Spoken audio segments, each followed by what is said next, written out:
자, 민주당 상황도 좀 짚어보겠습니다. 이재명 대표 얘기 나왔는데, 자, 이른바 비명계 중진들의 목소리가 계속 민주당에서는 커지고 있는 상황입니다.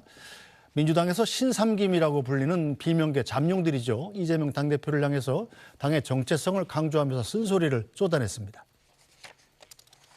우리가 추구하는 가치와 철학은 그 정체성을 분명히 유지해야 된다고 생각을 합니다. 민주당이 추구하고 있는 그 진보의 제대로 된 가치를 앞에 두고 네. 그를 실현하는 방법으로 실용주의적으로 하는 거는 맞다. 네. 그렇지만 실용주의가 목표이자 가치가 될 수는 없다. 네. 선거 과정에서 인해서 상처받는 분들이 생겼는데 네. 그분들은 끌어안아야 되는 거 아니냐. 그렇지 않고 우리가 어떻게 대선에서 이기겠느냐. 그렇게 해서 더 큰 민주당을 만들지 않고 역대 대선에서 이긴 사례가 없습니다. 지금 내란 상황에서 정권 교체를 해내지 못하면 이건 진짜 역사에 죄를 짓는 거 아니겠습니까? 예, 과거의 민주당 서러움이라 할까요? 결국 민주당이 김대중 대통령님 이래로 이건 저희들은 서민과 중산층을 위한 어떤 그런 그분들의 목소리를 대변하는 정당이어야 하고 김경수 전 지사가 한 그런 얘기라든가 예. 또 임종석 전 실장이 한 그런 비판 같은 정도는 충분히 받아내서 당의 민주당의 그동안 생명이 뭡니까? 결국은 포용성, 다양성, 민주성 이런 거였잖아요. 네, 소영주 부대변인. 네. 오랜만에 아주 이재명 대표에 대한 다른 분들의 날선 비판들이 나오고 있습니다. 네. 이른바 이재명 일극 체제에 대한 반발로도 보이는데 정작 이재명 대표 입장에서는 저런 얘기들이 나오는 게 우리 유리하다. 일극 체제에 대한 좀 반감도 좀 누그러뜨리고 그런 선순환 효과가 있다라고 얘기를 합니다만 역설적으로 생각하면 이재명 일극 체제가 유지되는 한에서 그렇다는 거 아니겠습니까?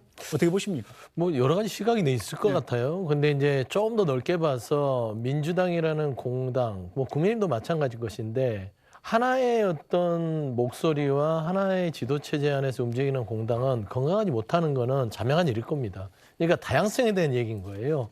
그래서 그동안은 이재명 대표가 여러 가지 어떤 정치적 탄압, 정치적 수사를 통해서 사법 리스크가 너무나 만연된 상황에서 이걸 막아내자고 당 자체가 똘똘 뭉쳐서 이재명 대표를 보호했던 건 있습니다. 그래서 그 안에서도 다양성이라는 부분들이 마치 이재명 대표를 공격하는 것으로 오인해서 서로 간에 갈등 양상을 미쳤다면 이제는 그 모습만 가지고는 대선을 승리하는 데 있어서 중도 확장에는 부족함이 있다. 네. 그래서 저는 그 지금 김경수 전 지사가 얘기하는 부분에 있어서의 민주당 더 크게 하나 돼야만 국민들에게 신뢰를 얻을 수 있다는 부분에 있어서는 상당히 필요한 부분이라고 보고요. 네. 그동안 민주당이 이재명 대표로 똘똘 뭉쳤던 부분들에 조금 더 말랑말랑한 어떤 쓴소리들이 들어가야만 민주당다움을 가져오는 것이고 돌이켜보면은 김대중 대통령을 얘기하지만 가장 민주당이 필요한 건 노무현 정신이 아닐까. 노무현 정신 우리가 생각해 보면 들춰보면 국민 통합과 포용이었습니다. 네. 그리고